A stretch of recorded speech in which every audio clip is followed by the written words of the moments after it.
Estão me ouvindo bem? Sim, professor.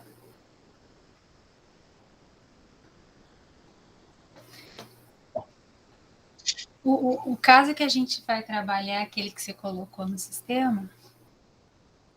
Uhum. Que eu já estava dando uma estudadinha nele. Ah, que bom. Antes só, eu queria mostrar para vocês, porque muitos desses casos, não todos, são baseados em vivências práticas minhas aí. Eu faço, baseado em fatos reais, digamos assim, né? Eu faço as devidas adaptações e coloco para vocês trabalharem, porque é o que é a realidade que vocês vão enfrentar futuramente. Então, em relação às duas primeiras peças, eu vou colocar aqui alguns argumentos que eu construí, né, revisitei até essas minhas petições para deixar ok com o nosso problema, só não vai estar assim, escrita totalmente, porque tem algumas coisas que são desnecessárias, mas boa parte está escrita, acho que 80%. Na verdade, eu já coloquei digamos, respostas padrões no SIGA também, em relação à revogação da prisão preventiva e em relação à resposta à acusação. E em ambos, eu destaco a vocês que, quando eu for agora, nos próximos dias, corrigir as petições, não vou levar como padrão, assim, específico a minha, né? Porque, né, vocês estão iniciando aí nessa trajetória de peticionar, então, erros vão acontecer e também é normal isso. Não obstante, eu tenho visto já por cima algumas teses que eu não coloquei nos meus casos, só para vocês verem como há uma dinâmica em relação à defesa de teses, de versões que podem fazer com que a gente caminhe por caminhos diferentes, né? A questão é que, como eu sempre toco nessa tecla, a prova da OAB vai ter o espelho dela fidedigno, né? E as correções que são feitas são com base nesse espelho da prova da OAB. Mas vamos lá, então eu vou compartilhar minha tela aqui para mostrar a primeira petição que eu tenho, que está no Word. Eu coloquei no Word já no, no SIGA, então vocês podem baixar, podem ficar aí com essas peças. Eu coloquei no Word e até para caso eu queira escrever algo agora. Vocês estão vendo aí, né, minha tela, né? Sim. Então, o endereçamento, como a gente falou, Pontes Lacerda, só lembrando, gente, é um problema envolvendo o garimpo primeiro, né? O sujeito que estava indo por garimpo foi pego com mercúrio, com apetrechos para para retirada de ouro, né, e minérios. Então, o endereçamento, considerando lá, inclusive foi falado isso durante a aula, é a Justiça Federal de Cáceres, né, subseção judiciária de Cáceres. Cáceres tem mais de uma vara, por isso que é um pedacinho aqui da vara federal. Porque quando eu estiver falando, alguém quiser fazer um apontamento, pode ligar o microfone e falar. Eu destaco para vocês, gente, que, embora tenham visto nas peças da OAB ainda o endereçamento desse modo, considerando o novo CPC, inclusive, eu tenho feito endereçamento assim nas minhas peças, tá?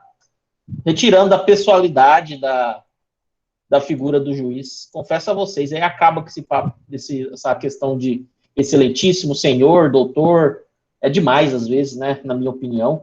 Então eu já coloco dessa maneira nas minhas peças, mas ambas são admitidas, colocar senhor, doutor aqui na frente também não é errado, tá? O importante principalmente é acertar a parte do endereçamento para onde vai a nossa peça, beleza? Aqui você pode colocar autos, processo, né? Você não tem o número dele, então você coloca XXX.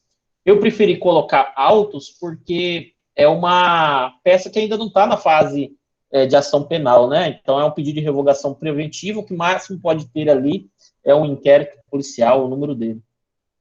Então o nosso cliente era o Michael Carlos, né? Vocês devem ter colocado lá, ou qualificado ele, não lembro se eu qualifiquei ele, senão você já faz essa menção aqui, ó, já qualificado nos presentes autos, é clássico nas peças, né? Você cita o fundamento do pedido de revogação, que é o 316, e apresenta ele, né? Quando é passado um caso para você, primeiro, você vai começar pelos fatos. E os fatos, você vai transformar o problema apresentado num contexto fático, tá? Então, você transcreve as informações que foram apresentadas no problema. Mas transcreva de uma forma lógica. E, logicamente, por exemplo, no problema, lá no final, eu digo assim, você foi contratado para apresentar uma peça. Apresente a peça cabível. Você não vai transcrever essa parte. Você vai parar no último trecho que fala, uma vez convertida a prisão em flagrante, em preventiva, pelos motivos tal, é o breve relato. A gente costuma terminar com essa expressão, é o breve relato. Nessa parte dos fatos, gente, não é o momento também de vocês fazerem juízo de valor. É para narrar o que aconteceu até aqui. O máximo que é admitido é num último tópico, por exemplo, você escrever mais ou menos o seguinte, ó. Ocorre que esta defesa apresenta a seguir argumentos, estou pensando agora nisso, argumentos no sentido de que a prisão preventiva é desnecessária no caso em tela. Isso daqui não é bem o juízo de valor, é você fazendo um link deste tópico para o próximo, que é o do direito. Entendeu? Que você não pode, nessa parte dos fatos, ficar fazendo fundamentos jurídicos, argumentações, teses nesse momento. Sempre recomendo, é uma terceira pessoa que vai ler a sua petição, utilizar parágrafos curtos, tá? Sempre recomendo isso para dar uma leitura ampla, pedagógica. Os fatos é um momento muito importante para você construir o histórico daquele caso. Aí, na parte do direito, a gente passa, de fato, aos fundamentos legais do nosso pedido. Eu gosto e acredito que é uma coisa bastante interessante para vocês criar subtópicos, né? Criar subtópicos. O primeiro subtópico criado aqui é sobre a ausência dos pressupostos para a manutenção da prisão, né? A gente transcreve aqui de imediato quais são os pressupostos, que estão lá no artigo 312, e começa a atacá-los. Transcrevo aqui também o artigo 282, parágrafo 6º do CPP, que diz que a prisão preventiva só deve ser aplicada, decretada, quando não for cabível outro tipo de medida cautelar. Então, é um artigo interessante para vocês guardarem. Repito, esse arquivo está aí no CIGA. Aí, a seguir, eu começo a escrever. Começo a dizer que, considerando esses artigos, a prisão preventiva é, entre as medidas cautelares, a última ratio. Ela só deve ser aplicada quando outras medidas cautelares não forem. E que, no caso concreto, nesse caso, não existem justificativas para manter o Maicon preso. Por quê? Aí a gente começa a trabalhar aqueles pressupostos. Lá no Periculum Libertatis, a gente passa a questionar a garantia da ordem pública.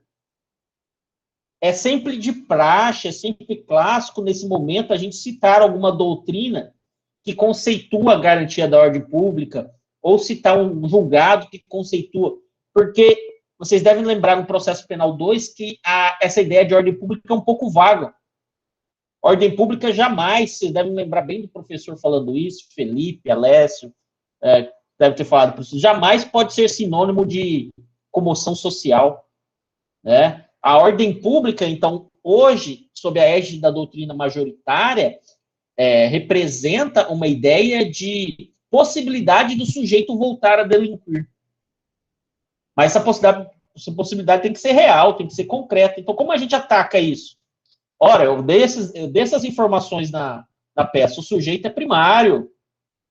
Ele possui residência e emprego lícito, então não tem demonstração de periculosidade. Outra coisa interessante, gente, sempre procurem atacar esta parte. Olhe se o fato praticado pelo sujeito foi cometido com violência ou grave ameaça. Se não foi, é sempre interessante demonstrar, apresentar isso, porque, por que ele é perigoso? Sequer foi um crime violento ou com grave ameaça. Tem até um julgado que eu trago aqui nesse sentido. Ainda sobre a ordem pública, tem um momento que na decisão de decretação da prisão preventiva, que a juíza ou o juiz fala que está atacando as instituições, que o mercúrio faz algo grave ao meio ambiente, mas de forma meramente abstrata, não tem nada concreto ali. Não há uma lesão concreta. Isso é um baita de uma tese também, que vocês podem utilizar, que a gravidade em abstrato do crime não pode ser fundamento para uma prisão. Tem que ser uma gravidade em concreto, melhor dizendo. Tá? Vocês sabem que outros requisitos, outros pressupostos que envolvem a prisão preventiva, também tem a questão da produção de provas, a garantia da instrução criminal. Aqui, o sujeito foi preso em flagrante, pessoal. Então, tudo vai recolhido no ato da prisão dele, então não tem como ele prejudicar a produção de prova alguma. Sobre a aplicação da lei penal, lembrando lá no processo penal 2, a ideia dele poder fugir. Bom, ele não vai fugir, ele tem residência fixa, tem trabalho honesto. Olha que legal. Então, uma vez constatado todo esse diagnóstico, aí se torna ausente a necessidade de prisão cautelar nesse caso. Eu cito um julgado aqui, nesse sentido, existindo elementos de convicção, tal, medida preventiva deve ser afastada, a prisão preventiva. No tópico 2.2, eu faço menção às medidas cautelares diversas da prisão, que no presente caso é suficiente outros tipos de medidas, que estão aonde essas medidas, gente? Lá no famoso artigo 319 do CPP, é suficiente uma tornozeleira eletrônica, limitação do fim de semana, recolhimento domiciliar, é suficiente no caso em tela. Cito um julgado também nesse sentido. E trago aquela dica que eu falei para vocês do princípio da homogeneidade. O que significa isso? Analisando os tipos penais imputados ao Maico, a gente percebe um tem pena de detenção de 1 a 5 anos. O outro tem pena de detenção de 6 meses a 1 ano e multa. Gente, se vocês forem fazer penal, que é uma das campeãs de escolha, na segunda fase da OAB, se vocês forem atuar na área criminal, vocês têm que dominar algumas noções sobre teoria da pena. Principal, olhou detenção aqui, já faz a seguinte associação. Opa, detenção no máximo é regime semiaberto. Olhou o quanto de pena aqui, vocês já percebam o seguinte, opa, mesmo que somados em concurso, não passa de 8 anos, perdão, não chega a 8 anos, então não vai dar regime fechado jamais, nem em caso de regressão de regime. Então, nesse contexto, considerando os tipos penais em abstrato, a gente faz esse argumento. O regime mais gravoso será o semiaberto, e não será o fechado, porque permite fazer com que essa pessoa fique presa, se ela, ao final, vai cumprir em regime semiaberto. E como o caso é no estado do Mato Grosso, a gente pode ir além, se a gente for bem para a prática. O regime semiaberto no estado do Mato Grosso é uma falácia. O regime semiaberto acaba virando aberto, que acaba virando uma prisão domiciliar. Então, por que a pessoa fica em contato com presos definitivos, se ao final do processo ela vai ser fixada a ela um regime que não fechado? Então, é esse o argumento que a gente faz nessa parte de princípio da homogeneidade cautelar. Então, é o princípio da homogeneidade, perdão. Aí, nos pedidos, um pedido simples, aqui eu nem pontuo, eu gosto até de pontuar os pedidos. Eu peço a revogação da prisão preventiva e, se for o caso, o juiz entender a aplicação das medidas cautelares diversas da prisão. Aí, o advogado, tracinho, OAB, tracinho. E aí? Ok? Tranquilo? Acharam difícil essa peça? Alguém fala alguma coisa aí, por favor. Tranquilo, professor. Que bom. Prof, tem alguma tabelinha que a gente possa usar para ficar lembrando, detenção, regime aberto, semiaberto? Tem alguma? Tem aqueles livros, um livro bom para isso é o do Rogério Sanches Cunha. né? Ele é bem sistematizado. Ele é legal para isso. Depois me manda um oi que eu mando um link dele para você. É um livro bacana do Rogério Sanches Cunha nesse sentido. Mas eu falo para vocês. Primeira vez que eu estudei isso, eu não gravei também, né? Mas a leitura começa a nos ajudar em relação a isso, em relação ao conceito de crime. A ideia de você fazer uma peça sem ter a noção da teoria tripartite do crime é preocupante. Então, vocês, caso tenham essa dificuldade, têm que revisitar a teoria tripartite do crime para saber certinho onde está cada uma daquelas causas excludentes. Beleza? Então, vamos lá. Vou colocar aqui o modelo da minha... modelo padrão da resposta à acusação. Compartilhar a tela novamente.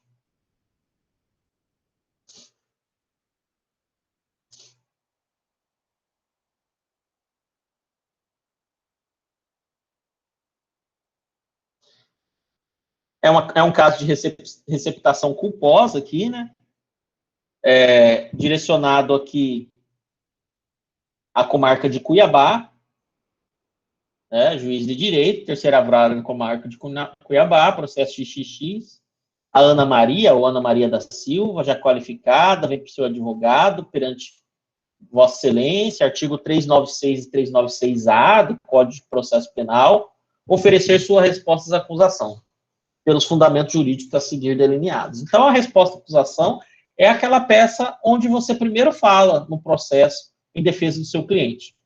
Novamente, aqui nos fatos, você vai reproduzir o problema. Reproduza o que o Ministério Público falou na denúncia, reproduza o que ela falou na fase de interrogatório policial, e, ao fim, é interessante colocar assim, que a gente costuma colocar na resposta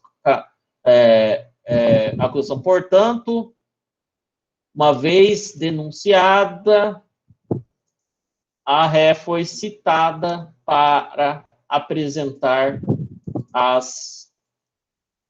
resposta à acusação.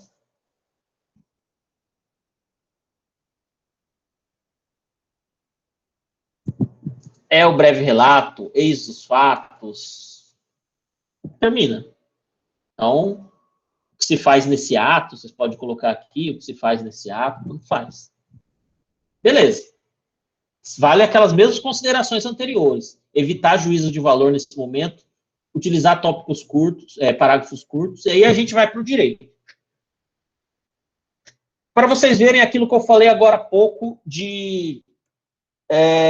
às vezes algumas teses diferentes surgem.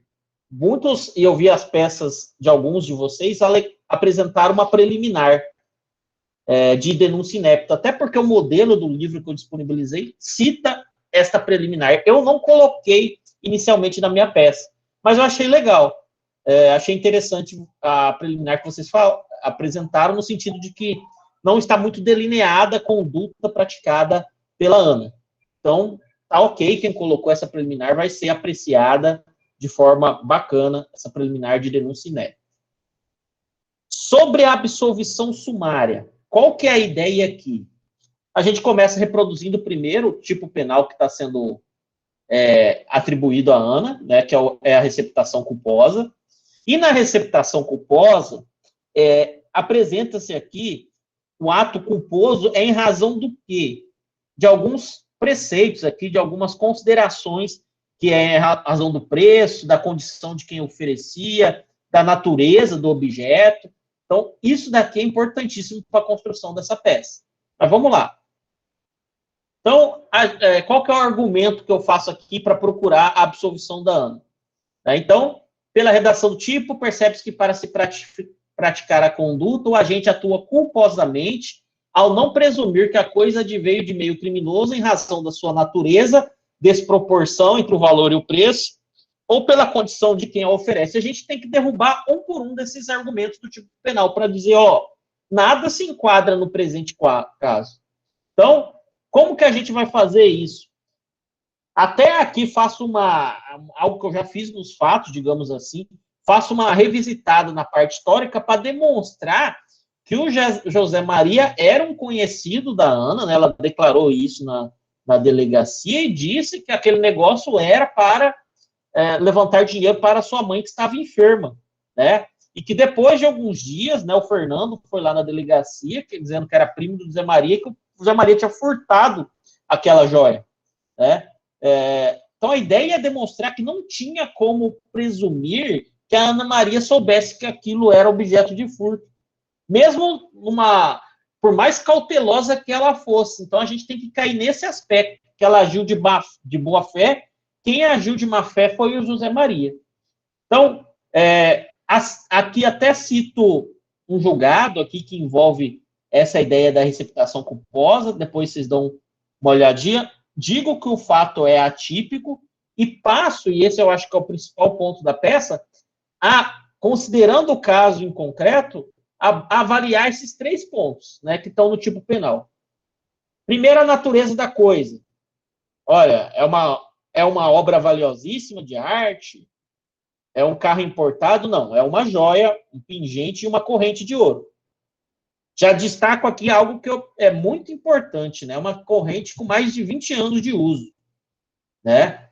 Sobre a natureza da coisa, algo que é importante, não tinha como ela entender que aquilo era ilícito, porque foi algo desgastado em razão do tempo que o seu conhecido afirmou que era objeto de o sentido da venda era para custear o tratamento de saúde.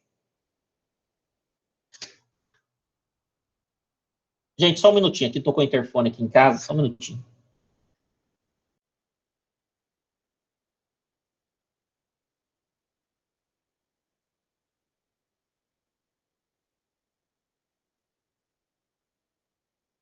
Pronto, ok. Estão vendo ainda, né? Alguém dá um oi aí, está vendo meu Word aqui. Sim. Tá. Aí, sobre a desproporção entre o valor e o preço. O Ministério Público fala, nossa, o valor da grama ouro é tal.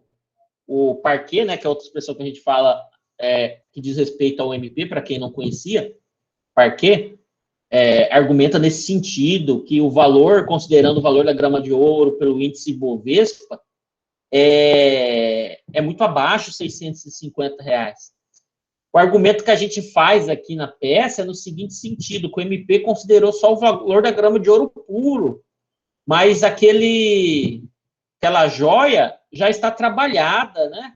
Ela não é totalmente ouro puro, 18 quilates, há uma fusão ali de ouro puro e ligas metálicas. Professor, como que ia saber isso? Eu soube isso pesquisando, isso aqui é avaliado com base em jurisprudência, outros casos que aconteceram, entendeu? Então, há essa argumentação de que não pode ser considerado ouro puro, aquilo lá já era um trabalho feito e que, considerando o trabalho feito e o que a gente sabe, 18 quilates só equivale a 70% de ouro, né? Mas aqui tem uma questão da prova pericial que eu falo lá abaixo que é importante. A gente está até invadindo uma outra seara aqui quando traz esses argumentos. Então, reduzindo para 30% o valor, a gente chega num patamar mais viável da grama do ouro, né? E alcança um valor final, considerando a quantia de gramas de ouro, de R$985, que é muito mais perto dos R$650 que ela comprou. Então, não é tão desproporcional. Mas, para mim, o principal argumento de não ser tão desproporcional é isso que eu coloquei aqui no problema. É um bem usado, mais de 20 anos de uso, é ouro, mas tem mais de 20 anos de uso. Esse caso estava para vocês no problema. Então, é para você se questionar, sim, não é tão mais barato que foi vendido R$650.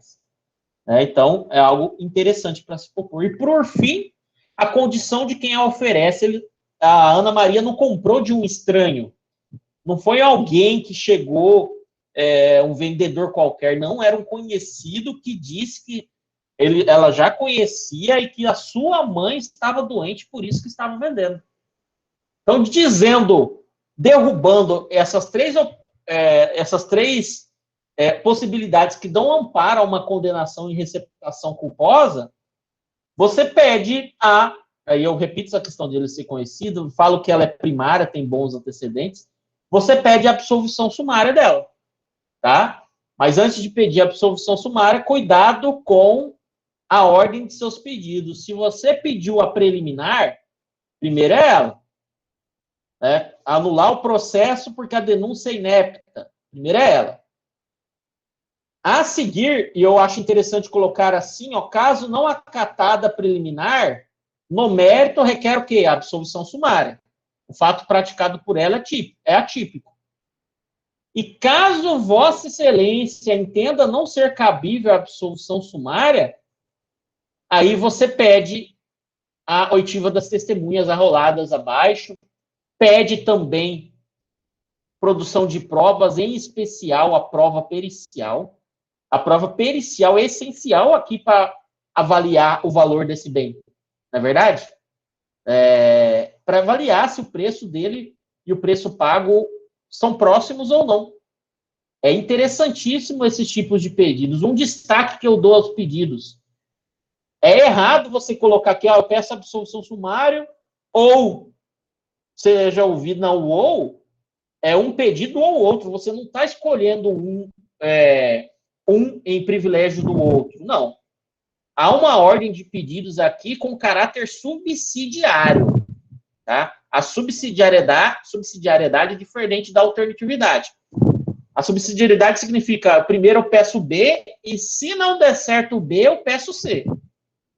A alternatividade é, eu quero B ou C. Não, a gente pede a absolvição sumária, e se não der certo a absolvição sumária, que seja notificada as testemunhas, ou seja, caminha-se para a fase de instrução processual. Nesses termos, pede deferimento. Cuiabá, pergunta a vocês, foi essa data que vocês também encontraram com a última data do protocolo da peça, 29 de março de 2021? Vocês lembram?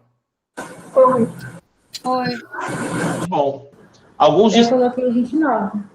Alguns destaques sobre a contagem de prazo processual no CPP. Não é dias úteis, como no CPC, né? É o próximo dia e vai correndo. Só se acabar no final de semana, que aí vai para o próximo dia útil.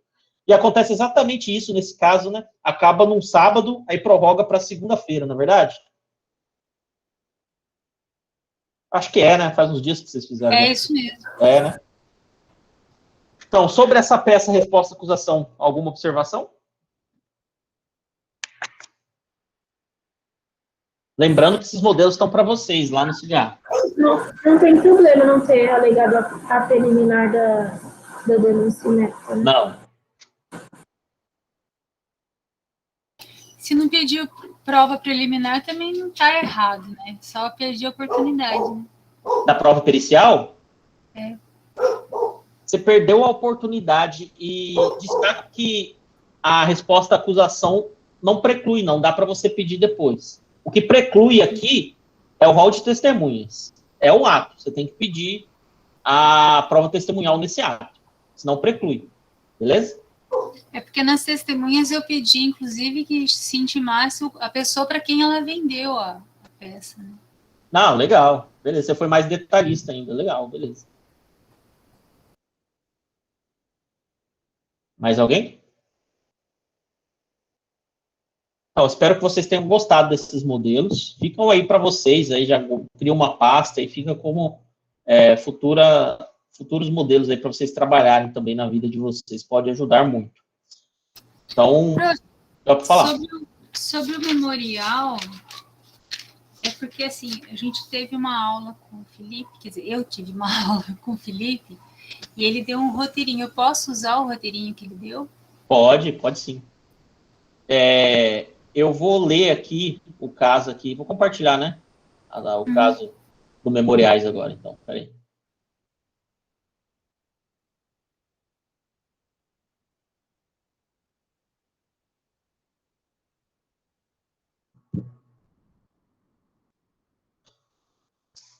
Então, essa é a próxima peça, gente. Mariano Pereira, brasileiro, solteiro, nascido em 20 de janeiro de 2000, foi denunciado pela prática prevista no artigo 157, parágrafo 2º, inciso 2º do CP, porque em 19 de janeiro de 2020, por volta das 17 horas e 40 minutos, em conjunto com outras 2 pessoas, ainda não identificadas, teria subtraído, mediante emprego de arma de fogo, a quantia de R$ 20.000 do Banco Zeta, localizado em Casas. Consta na denúncia que, no dia dos fatos, os autores se dirigiram até o local e convenceram o vigia a permitir sua entrada na agência, após o horário do encerramento do atendimento ao público, oportunidade que anunciaram o assalto. Além do vigia, apenas uma bancária, Maria Santos, encontrava-se no local. Entregou o dinheiro que estava disponível, enquanto Mariano, o único que estava armado, apontava sua arma para o vigia, fugir em seguida pela entrada da agência. Durante o inquérito, o vigia Manuel Alves foi ouvido e declarou que abriu a porta porque um dos ladrões disse que era irmão da funcionária, que após destravar a porta e o primeiro ladrão entrar, os outros apareceram e não conseguiu mais travar a porta, que apenas um estava armado e ficou apontando a arma o tempo todo para ele, que nenhum disparo foi efetuado nem sofreram qualquer violência, que levaram muito dinheiro, que a agência estava sendo desativada e não havia muito movimento no local. O vigia fez retrato falado dos ladrões, que foi divulgado pela imprensa, e por intermédio de uma denúncia anônima, a polícia conseguiu chegar até Mariano. O vigia Manuel reconheceu o indiciado na delegacia e faleceu antes de ser ouvido em juízo. Regularmente denunciado e citado, a defesa de Mariano não apresentou resposta à acusação. Em seu interrogatório, acompanhado pelo advogado, Mariano negou a autoria do delito. Durante a instrução, a bancária Maria Santos afirmou que não consegue reconhecer o réu, que ficou muito nervosa durante o assalto porque tem depressão, que o assalto não demorou nem 5 minutos, que não houve violação, nem violência, nem viu a arma, que o senhor Manuel faleceu poucos meses após o fato, que ele fez o retrato falado e reconheceu o acusado, que o sistema de vigilância da agência estava com defeito e não houve filmagem, que o sistema não foi consertado porque a agência estava sendo desativada. O senhor Manuel era meio distraído e ela acredita que ele deixou o primeiro ladrão entrar por boa fé, que sempre ficava até mais tarde no banco e um dos seus 5 irmãos ia buscá-lo após os 18. Por ficar até mais tarde, muitas vezes fechava o caixa, conferia malotes, etc. Que a quantia levada foi de quase 20 mil. O policial Pedro Domingos também prestou o seguinte depoimento: que o retrato falado foi feito pelo vigia e muito divulgado na imprensa, que por uma denúncia anônima chegaram até Mariano e ele foi reconhecido, que o réu negou participação no roubo, mas não explicou como comprou uma moto nova, já que estava desempregado, que os assaltantes provavelmente vigiaram a agência e notaram a pouca segurança, os horários e hábitos dos empregados, que não recuperaram dinheiro, que nenhuma arma foi apreendida em poder de Mariano, que os outros autores não foram identificados, e pela sua experiência tem plena convicção da participação do acusado no roubo. A folha de antecedentes penais do réu foi juntada e consta um inquérito em curso pela prática de crime contra o patrimônio. Em face da complexidade do feito, foi deferida a conversão dos debates orais em memoriais. A acusação pediu condenação nos termos da denúncia. Em face da situação hipotética, redige na qualidade de advogado de Mariano a peça processual privativa de advogada pertinente à defesa do acusado. Inclui em seu texto a fundamentação legal e jurídica que explore as teses defensivas e protocole no último dia do prazo, considerando que a intimação ocorreu no dia 31 de março de 2021. Algumas coisas importantes. A audiência no CPP é de instrução e julgamento, não é verdade? Ou seja, em tese, você deveria ir para a audiência e naquele ato ter interrogatório, oitiva de testemunhas, peritos, alegações finais, quando eu falo alegações finais, orais e sentença. Em tese, era isso que deveria acontecer. Eu mesmo, quando vou numa comarca distinta, não conheço o juiz, eu já vou preparado para fazer alegações finais orais. Alegações finais, né? Até pleonasmo dizer orais. Mas, excepcionalmente, admite-se no CPP alegações finais em formato de memoriais, ou seja, por escrito, memoriais finais. O CPP admite isso, entre outras hipóteses, eu lembro dessa, que é a desse caso, em situações complexas. Mas confesso com vocês que, na prática, a teoria é outra, digamos assim.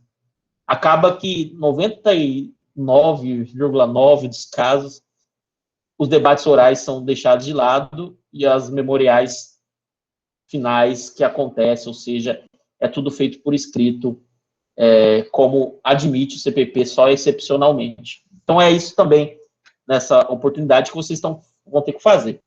Percebam, então, que os memoriais condicionam ao término da instrução processual. Então, todas as provas já foram colhidas.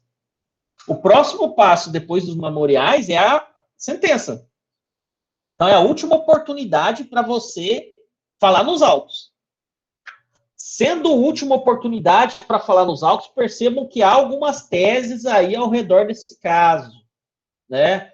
Tem alguns detalhes que são apresentados, eu vou procurar ser, como já é a terceira peça, menos detalhista em relação às dicas, que são muito importantes, que não são colocados ali à toa. Então, leiam com cuidado ela, vejam tese de nulidade que está ali presente, veja questões meritórias envolvendo aquela noção que vocês têm que ter lá de processo penal 1, envolvendo elemento informativo e prova, mas especialmente, isso eu falo com bastante segurança a vocês, levem em consideração a possibilidade do cliente de vocês ser condenado.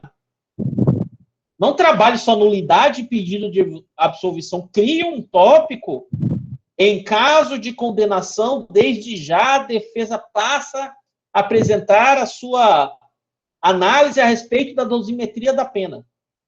Você tem que convencer o juízo que a pena do seu cliente tem que ser a mais baixa possível. Não há causas de aumento, não há causas de agravantes. A pena base, todas as circunstâncias são favoráveis. Tem que trabalhar isso e trabalhar também, já colocando sob a sua opinião legal, jurídica, né? Regime de cumprimento de pena, se for o caso, conversão de pena privativa em outro tipo de pena. Tomem cuidado, portanto, com alguns detalhes dessa peça. Uma dica: veja se há possibilidade de ter uma desclassificação nesse caso. Então, todos os argumentos são válidos na construção dessa peça. Pode falar, José. Eu estava fazendo conta do aniversário da pessoa. Porque ali no caso, ele tem uma data de nascimento, e se você fizer a conta com a data em que o crime foi cometido, ele é menor. Dá uma contada certinho nisso e ver qual idade que você chegou. Faltava um dia, quer ver? Para fazer quantos anos? 21. É menor? Não é 18 anos, que é a maioridade civil? De 18 a 21 não é relativa, prof? Não. Ou isso muda? Não. A única questão que tem para você perceber que você está certa sobre uma hipótese é que no Código Penal existe para menor de 21 anos alguns benefícios. Eu não vou falar claramente, porque senão vou entregar uma das teses que vocês têm que alegar. Tá? Mas ele não é menor de idade, mas no Código Penal existem alguns benefícios para a pessoa entre 21 anos, menor de 21 anos. Entre 18 e 21, né? Isso, exatamente. É isso que eu queria. Então tá. Então tá certo. Então tá bom. Porque falta um dia só, mas como é na data do crime... Lógico. Mais alguém? Então é isso, pessoal. Está dada a largada para a nossa terceira peça. Desejo boa sorte para vocês e precisando, vocês sabem que pode entrar em contato comigo. Entregar até quando, prof? Até terça, meia-noite. Terça da semana que vem. Beleza. Valeu, obrigado. Tchau. Professor, Oi, rapidinho.